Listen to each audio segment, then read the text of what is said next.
फर्ज से बड़ी कोई दौलत नहीं। झुंझुनू के छोटे कस्बे नयासर में रहने वाला राजेश एक सरकारी शिक्षक था।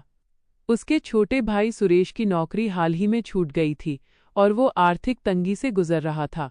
एक दिन सुरेश ने बड़े भाई राजेश को फोन कर विनम्रता से कहा कि यदि राजेश अपने हिस्से की जमीन पर उसे कोचिंग सेंटर खोलने की अनुमति दे दे तो उसका किराया बच जाएगा और वो फिर से अपने पैरों पर खड़ा हो सकेगा।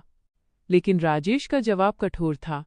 उसने कहा, चीज मेरी, काम तुम्हारा, ये कहाँ का इंसाफ है। सुरेश ने निराश होकर बस इतना कहा, ठीक है भैया, जैसे आप ठीक समझें।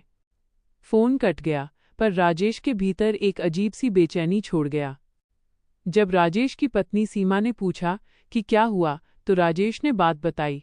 सीमा ने सहज भाव से कहा, अगर छोटा भाई मुश्किल में है तो उसे मदद कर दो, आखिर बड़े भाई हो, कुछ तो तुम्हारा भी फर्ज बनता है। राजेश झुंझला गया, सब मुझसे ही फर्ज की उम्मीद क्यों रखते हैं, कहकर वो झोला उठाकर घर से निकल गया। बाजार में सब्जी लेते हुए उसकी नज़र पुराने सब्जी वाले रामलाल पर पड़ी। बातचीत में रामलाल ने बताया कि वो गांव गया था क्योंकि उसके छोटे भाई की हालत ठीक नहीं थी। उसने कहा, बापू नहीं रहे साहब, पर बड़ा भाई भी तो बाप समान होता है ना।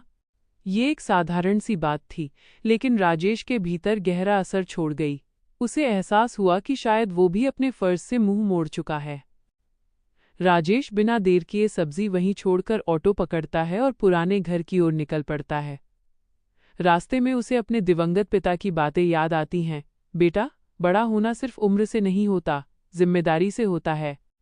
घर के बाहर पहुंचते ही बच्चे दौड़कर उससे लिपट जाते हैं। ताऊजी, ताऊजी। उनकी मासूम मुस्कान ने जैसे राजेश के कठोर मन को पिघला दिया। सुरेश बाहर आया, झिझकता हुआ। राजेश ने मुस्कुराते हुए कहा, मैंने बस एक बार मना किया और तूने फिर कभी फोन नहीं किया। सुरेश बोला, जब आप मना कर चुके थे तो जबरदस्ती क्या करता। राजेश ने हंसते हुए कहा, हाँ हाँ, जैसे तू हमेशा मेरी हर बात मानता है। इस पर सुरेश बोला, क्यों नहीं मानता भैया, अब बताओ क्या मानना है। दोनों के बीच का मौन बहुत कुछ कह गया। राजेश ने जेब से कुछ पैसे निकालकर सुरेश की हथेली